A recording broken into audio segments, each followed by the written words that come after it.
Ada heard the cry while washing clothes by the river. It was faint, like wind through reeds, but something about it made her drop the wet fabric and run. The sun was setting, casting orange light across the water. Then she saw her, a woman collapsed on the muddy bank, soaked from head to toe, barely breathing. Ada knelt beside her and touched her shoulder. The woman's skin was cold as river stones. "Can you hear me?" Ada whispered. No answer. She scooped water into her palm and pressed it to the woman's lips. Slowly, the stranger's chest began to rise and fall. Ada wrapped her own shawl around the woman's trembling body. "You're safe now," she said softly. Minutes passed. The woman's breathing steadied. Then her eyelids fluttered open. For just a heartbeat, her eyes shimmered, not like tears but like light trapped beneath water. Ada blinked, the shimmer was gone. The woman stared at her with tired human eyes. "Thank you," she whispered, her voice hoarse. Ada smiled, relieved, but deep inside a strange feeling stirred. Something about this woman felt different, something she couldn't name. If you're watching this video, please like, subscribe to the channel and tell me in the comments where you're watching my folktale story from. I want to know how far it has traveled. Ada helped the woman to her feet. "Can you walk?" she asked. The stranger nodded weakly. Together they moved slowly toward the village. People stared as they passed. An old man shook his head. "You shouldn't bring strangers from the river into your home," he warned. Ada ignored him.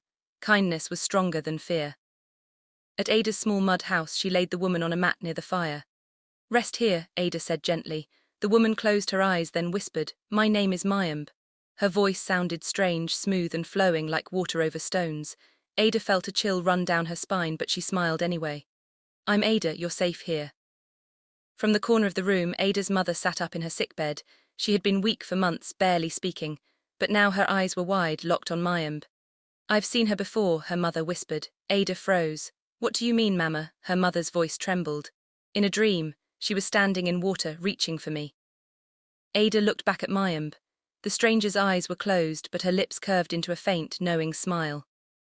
Ada woke before sunrise and went to the market. She sold plantains from a wooden stall, earning just enough to buy medicine for her mother. Life was hard, but Ada never complained. She helped neighbors who couldn't pay. She fed stray dogs. She gave water to travelers. Kindness was her only wealth. When she returned home that afternoon, Mayamb was sitting by the window, watching her. "You are a good woman," Mayamb said softly. Ada shrugged. "I just do what feels right." Mayamb's gaze was deep, as if she could see into Ada's heart. "Not many would have saved me." Ada smiled. "Anyone would have done the same." But Mayamb shook her head slowly. "No, not anyone." There was sadness in her voice. Ada wanted to ask why, but her mother called from the other room. When Ada returned moments later, Mayamb was gone. The mat was empty. The door was still closed. The windows were shut. Ada's heart pounded. She checked every corner of the house. Nothing, no footprints, no sound. Mayamb had vanished without opening a single door. Ada ran to the river, her chest tight with worry. The sun was setting again, painting the sky red. And there, standing ankle-deep in the water, was Mayamb. She stood perfectly still, staring across the river as if waiting for something. "Mayamb," Ada called. The woman turned slowly. Her face was calm, but her eyes held a strange sorrow. "Why did you leave?" Ada asked, stepping closer. Mayamb smiled faintly. "I needed to feel the water again." Ada didn't understand. "You could have told me, I was worried." Mayamb stepped forward, her feet splashing softly. "Thank you, Ada. You saved a life that should not have been saved." Ada frowned. "What do you mean?" But Mayamb didn't answer. She just looked at Ada with deep gratitude and something else.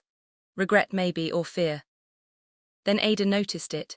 Behind Mayamb the water rippled, but there was no wind, no fish. The river was completely still except for that one strange ripple spreading slowly outward. Ada's breath caught. Mayamb saw her staring and turned back toward the water. "Go home, Ada," she whispered, "and do not return here after sunset." That night Ada couldn't sleep. She tossed and turned, thinking about Mayamb's warning. Then, just before dawn, she heard her mother's voice. "Ada, come here." Ada rushed to her side. Her mother was sitting up, something she hadn't done in weeks. Her breathing was steady. Her eyes were bright. "Mama, what happened?" Ada gasped. Her mother touched her own forehead, confused. "Someone was here last night. I felt cool hands on my skin. When I opened my eyes, I saw a shadow bending over me." Ada's heart raced.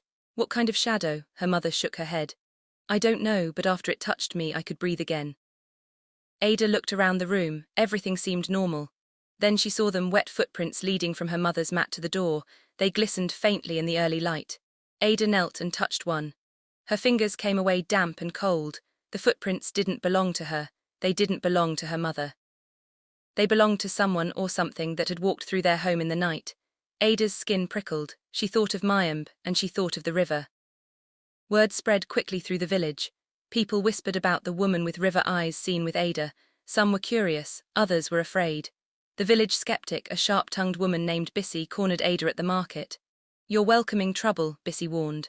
"Strangers from the river bring bad luck."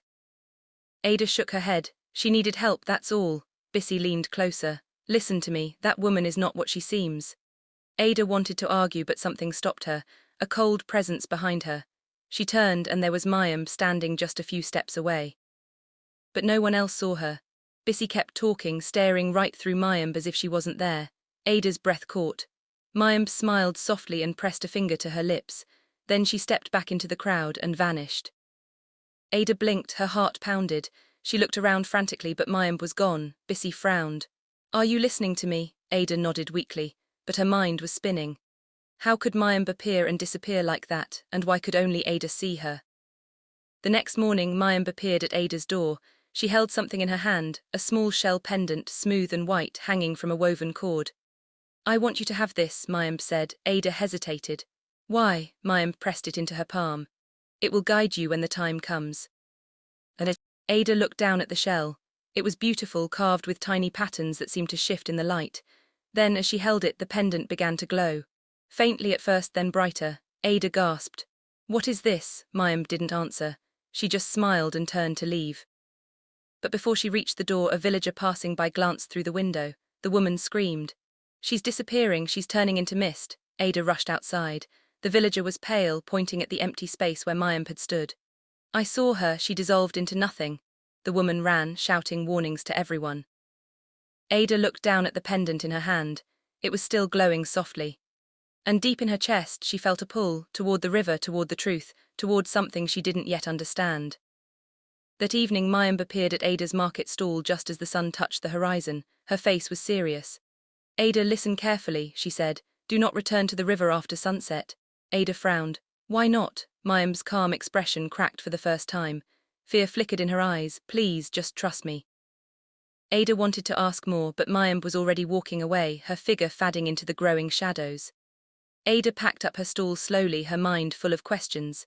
She returned home, lit a small lamp and tried to sleep, but rest wouldn't come. Then, just after midnight, she heard it. A voice, soft, clear, calling her name. "Ada," it came from outside, from the direction of the river. Ada sat up, her heart pounding. The voice called again, gentle and inviting. "Ada, come to me." She stood and walked to the window. The river gleamed in the moonlight, dark and alive. Every part of her wanted to go, but Mayimb's warning echoed in her mind. Ada gripped the shell pendant around her neck. It was warm, pulsing, as if it too was trying to warn her. The next morning, Ada went to fetch water from the river. The air was calm, the surface smooth as glass. She dipped her bucket in and gasped. The water was flowing backward. Just for a few seconds, the current reversed, pushing upstream against nature. Then it stopped and flowed normally again. Ada stepped back, her heart racing. The shell pendant around her neck grew warm against her skin. She clutched it, confused. Then she looked across the river and froze. Mayimb was standing on the opposite bank. Her eyes were wide. She was waving her arms frantically, trying to signal something. Ada couldn't make out the words, but the message was clear: danger. Mayimb pointed upstream, then downstream, then at Ada herself. Her movements were desperate, panicked. Ada had never seen her like this before. "What are you trying to tell me?" Ada shouted. But Mayimb just kept signaling, her face twisted with fear. Then, as quickly as she'd appeared, Mayimb stepped backward into the trees and vanished. The river returned to its usual rhythm. But Ada's chest felt tight. Something was coming. Something the river itself was trying to warn her about. Ada couldn't ignore the warning. That afternoon she found a shallow crossing and tried to reach the other side where she'd seen Mayimb. The water was only knee-deep. She stepped in carefully. Instantly the current surged. Waves rose around her, pulling at her legs. The water became violent, churning like a storm. Ada struggled to keep her balance. "Stop!" she cried. The river roared louder. She tried to push forward, but the force was too strong. Then, just as suddenly as it began, the water calmed. Ada stumbled backward onto the bank, gasping for air. The moment her feet left the river, the surface became smooth again. She looked across the water, trembling, and there was Mayim standing at the very edge, her face full of sorrow. She pressed her hand to her chest, then held it out toward Ada. Her lips moved. Ada couldn't hear the words, but she could read them clearly. "Forgive me." Then Mayim stepped backward and sank beneath the surface. No splash, no struggle, she simply disappeared into the water as if it had swallowed her whole. Ada screamed her name, but the river gave no answer. Days passed. Ada searched the riverbanks every morning and evening.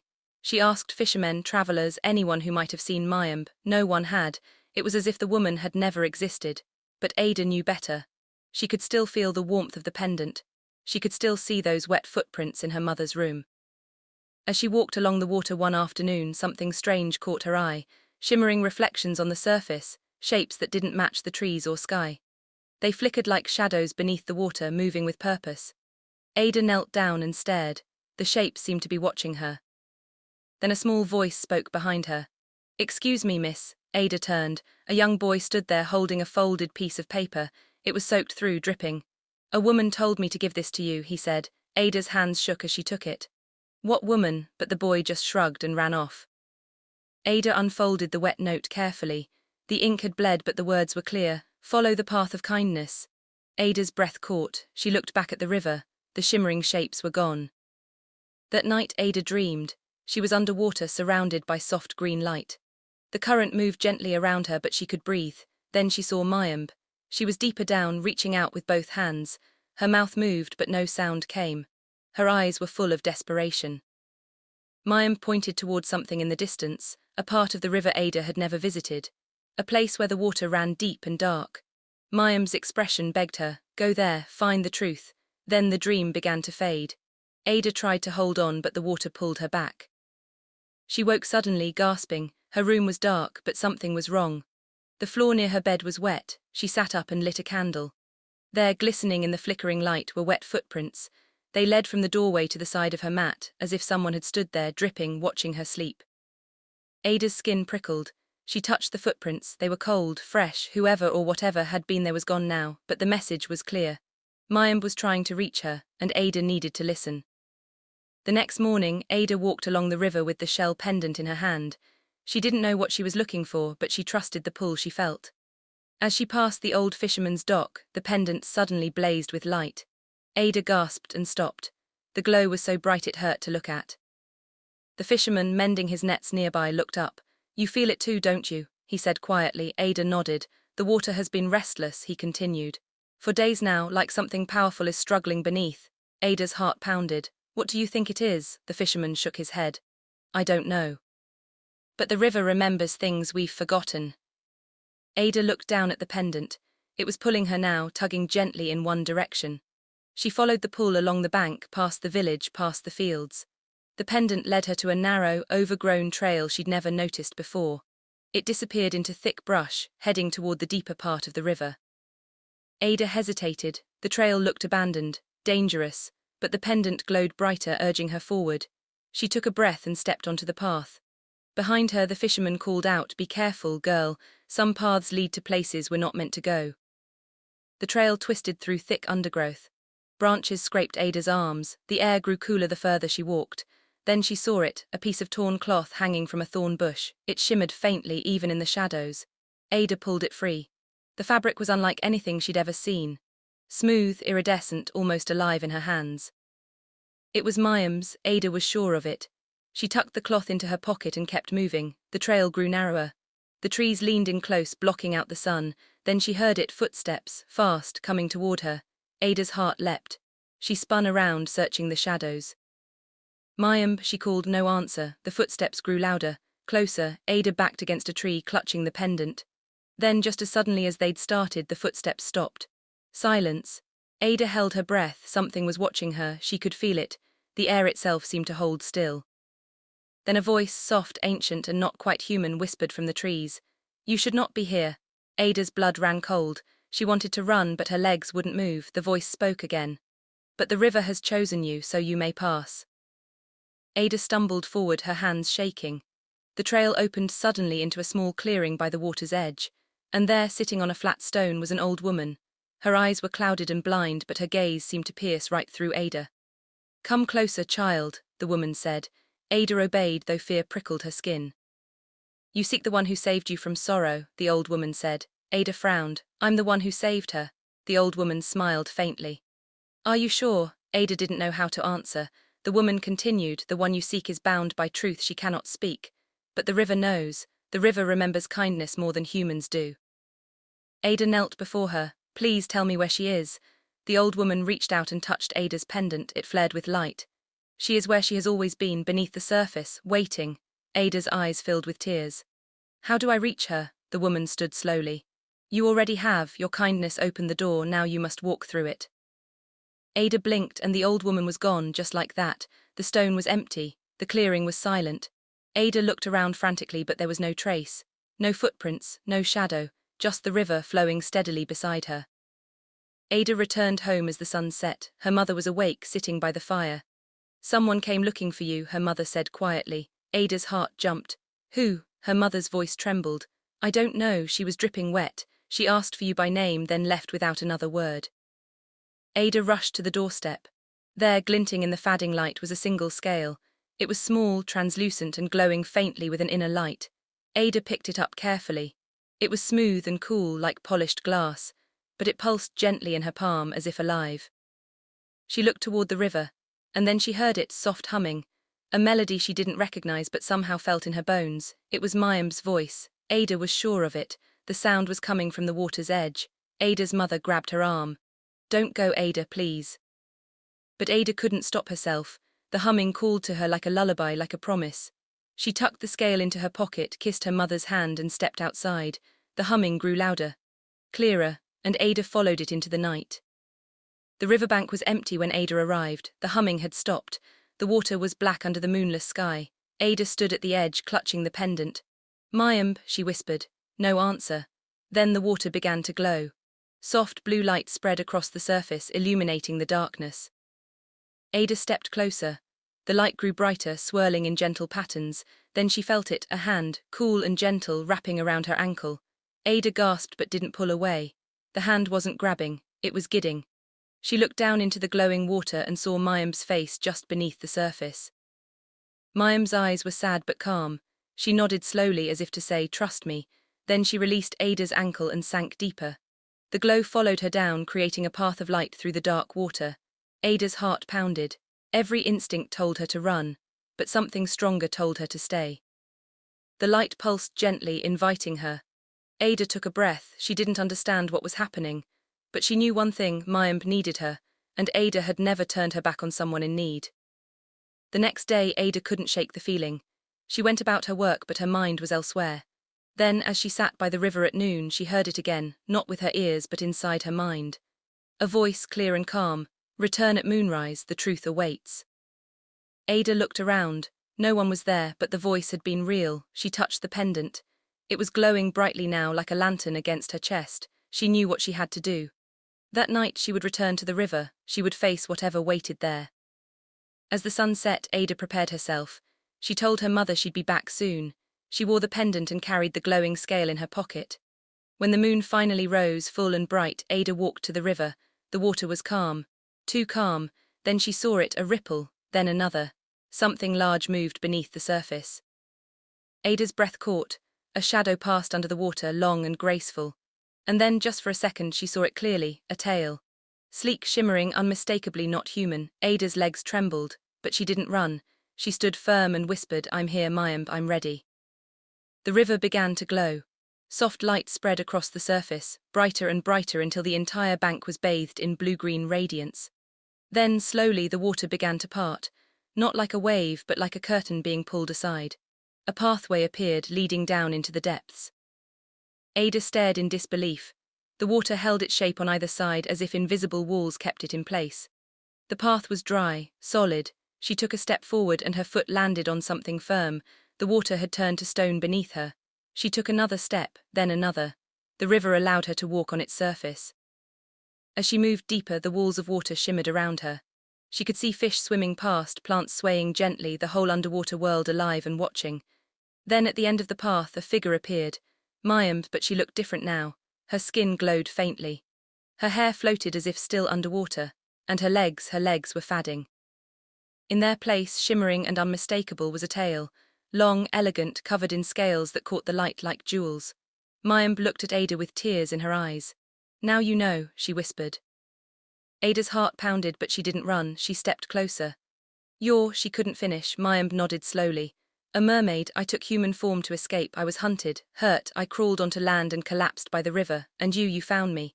Ada's mind raced. "Why didn't you tell me?" Mayim's voice was soft. "Would you have believed me? Would you have helped me if you'd known?" Ada thought about it, then she nodded. "Yes, I would have." Mayim smiled sadly. "That is why the river chose you. Your heart does not judge, it only gives." "You saved my life, Ada," Mayim continued. "And now the river owes you. My people recognize a debt of kindness. It is the oldest law we have." Ada shook her head. "I don't want anything, I just wanted to help." Mayim's eyes filled with tears. "I know, that is why you will receive more than you can imagine." The water around them pulsed gently, as if the river itself was listening. Mayim reached out and took Ada's hands. "But first, you must understand the price I paid to return." Mayim's voice grew quiet. "I broke our laws when I came to land. Mermaids are not meant to walk among humans. When I disappeared, I was taken before the elders of the river. They judged me. They wanted to bind me forever to the depths." Ada gasped. "But you're here, you're free." Mayim shook her head. "Not free, forgiven. I told them about you, about your kindness, about how you saved me without asking for anything in return. The elders had not seen such kindness in generations, so they made a decision." She paused, her eyes shining. "They would allow me to return, but only if I repaid the debt." "What does that mean?" Ada asked.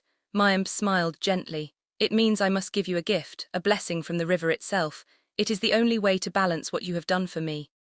Ada wanted to protest, but Mayim raised a hand. "It is already decided, the river has spoken." The water around them began to glow brighter. Ada felt warmth spreading through her chest. The pendant pulsed in rhythm with her heartbeat. Mayim's tail shimmered as she floated closer. "Your life will never be the same, Ada. Prepare yourself. The river's gift is not small." The water rose gently around Ada, but she wasn't afraid. It wrapped around her like a soft blanket, warm and protective. She felt weightless, held by something ancient and kind. The light grew so bright she had to close her eyes. Then she felt it, a surge of energy flowing into her, filling every part of her being. Images flashed through her mind, the river's long memory, generations of people who had lived beside it, those who had taken without thanks, and those rare few like Ada who had given freely. The river remembered them all, and it rewarded those who honored it. When the light faded, Ada opened her eyes. She was standing on the riverbank again, dry and unharmed. The pathway was gone. The water flowed normally, but something had changed. She could feel it. A deep connection to the river, a promise that it would always provide for her. Mayim floated just beneath the surface, her face serene. "Go home, Ada," she said softly. "Your mother needs you, and your future awaits." Ada knelt by the water's edge. "Will I see you again?" Mayim smiled. "Always. The river is my home, and now it is your friend." Then she dove deep and disappeared into the glowing depths. Ada ran home, her heart racing. When she burst through the door, her mother was gasping for breath, clutching her chest. "Mama," Ada cried. She rushed to her side. Her mother's skin was pale, her lips blue. Ada didn't know what to do, then she remembered the pendant. It was glowing. Suddenly, the air filled with mist. A wave of glowing water appeared from nowhere, flowing gently through the room. It wrapped around Ada's mother like a blanket of light. The old woman gasped, then breathed deeply. Color returned to her cheeks. Her eyes cleared. The water faded, leaving only a faint shimmer in the air. Ada's mother sat up, stronger than she'd been in years. What happened?" she whispered. Ada couldn't speak. She just held her mother's hand, tears streaming down her face.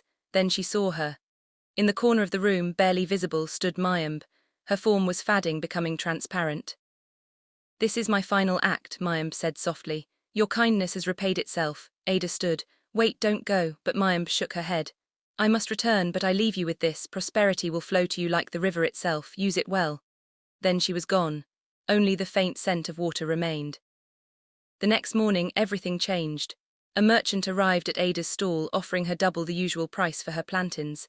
Then another buyer came, and another. Word spread about her goods. People traveled from distant villages to buy from her. Ada's small stall became a thriving market. But the greatest gift was her mother's health. She grew stronger every day, helping Ada with the work, laughing again. The debts that had crushed them for years were paid off within weeks. Ada's life transformed, not into luxury but into comfort and security. She had enough, more than enough. One evening Ada returned to the river. She stood at the edge, holding the pendant. The water glowed faintly, acknowledging her presence. Then she saw it, a flicker of movement beneath the surface. A tail shimmering in the light. Mayim was there, watching. Ada smiled and pressed her hand to her heart. "Thank you," Ada whispered. The water rippled gently in response. Then Mayim's tail appeared fully, breaking the surface for just a moment, beautiful, powerful, and free. It was a final goodbye, a blessing. Then she dove deep and was gone, but Ada knew she would always be near. Months passed. Ada used her blessings wisely. She expanded her business, but she never forgot where she came from. She hired workers from poor families. She gave food to those who couldn't pay. She helped the sick, the hungry, the forgotten. Even Bissy, the skeptic who had warned her, received Ada's kindness without judgment. The village began to change. People saw Ada's example and followed it. Generosity spread like ripples on water.